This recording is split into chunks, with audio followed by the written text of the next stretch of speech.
Sniffles, the Sneezy Dragon, and the Bridge of Bounds.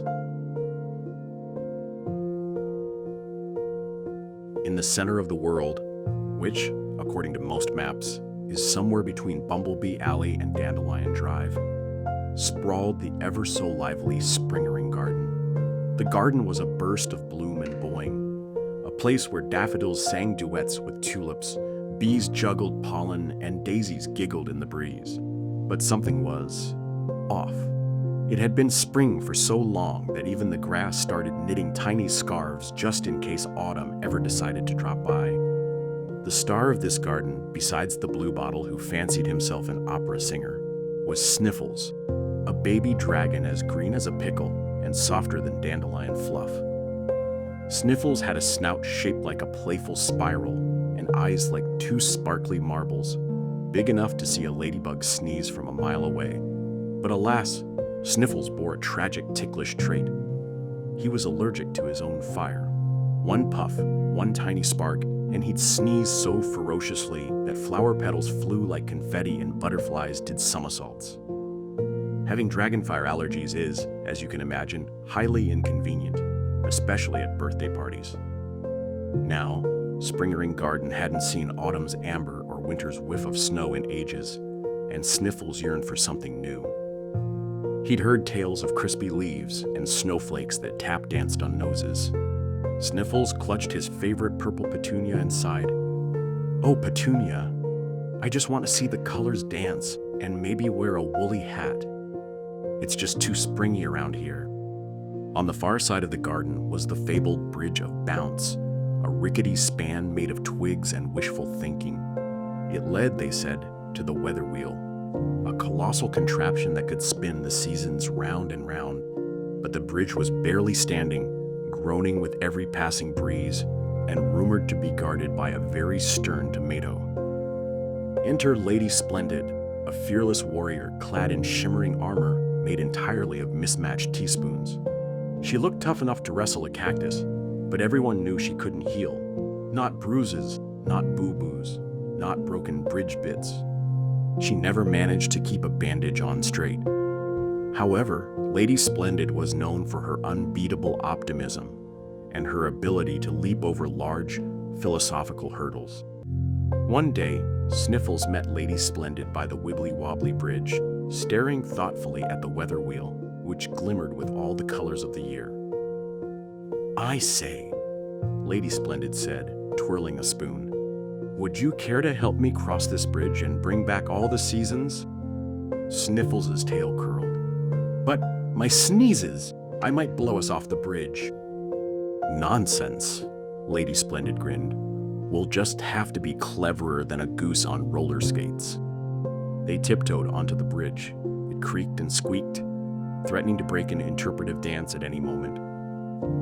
Lady Splendid led the way, spoon armor clinking, while Sniffles sneezed tiny puffs of smoke, which promptly tickled his allergies more. "A CHOO!" A sneeze so strong it juggled 3 daisies and nearly wobbled the bridge sideways. Halfway across, they found their impossible obstacle, a gigantic mound of sunflowers, mysteriously piled on the bridge, blocking the path. Each flower had a face, and each face was blowing raspberries. "Who dares disturb our petal party?" they caroused, not unkindly, but with plenty of petal sass. Excuse me," Lady Splendid began, but was promptly tickled by a sunflower petal. She giggled and fell backward, clanging like a box of spoons in a washing machine. Sniffles, nose twitching, sniffed the sunflowers. The pollen invaded his nostrils, and before you could say petunia pie, he let out the sneeze. The bridge shook, the sunflowers juggled themselves, and the entire pile slid to the very edge. But it didn't fall off. Instead, it bounced right back into place. That bridge really lived up to its name. "Impossible," Lady Splendid declared. "The sunflowers are stuck to the bridge like peanut butter to jelly. No healing can fix this." She tried sticking bandages on the sunflowers, 1, 2, 10, but the sunflowers just used them as bow ties. Sniffles sneezed again, this time so fiercely that he spun in a circle and Lady Splendid did a heroic leap to catch him. They both tumbled, laughing, amidst a rain of petals and giggles. But wait, from their new wobbly viewpoint, Lady Splendid noticed something crucial. Under the sunflowers, the planks were painted with the missing colors of autumn, winter, and summer. Aha! She cheered. The bridge is waiting for us to bring back change, not just push through. It wants us to invite all the seasons. Sniffles' eyes widened. But how? I can only sneeze spring. Lady Splendid thought, then plucked a petal and waved it like a flag. Change is natural, Sniffles. Sometimes we're afraid of new things because we're used to bouncing on the same bridge. But if we let go just a little, the world spins on. Sniffles took a deep, brave breath. Achoo! Instead of fighting it, he focused on thinking about crunchy leaves, snowballs, and sizzling summer days. The sneeze was spectacular. Petals whirled, the sunflowers spun, and colors flew out, reds, golds, silvers, and sunny yellows, painting the bridge. The sunflowers cheered and parted, bowing low. Together, Lady Splendid and Sniffles skipped, with a few extra sneezes and clangs, across the bridge.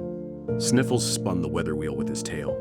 Instantly, the air changed, a hint of crisp autumn, a flurry of winter snowflakes, the buzz of summer heat. The garden rejoiced. The opera-singing bluebottle wore earmuffs.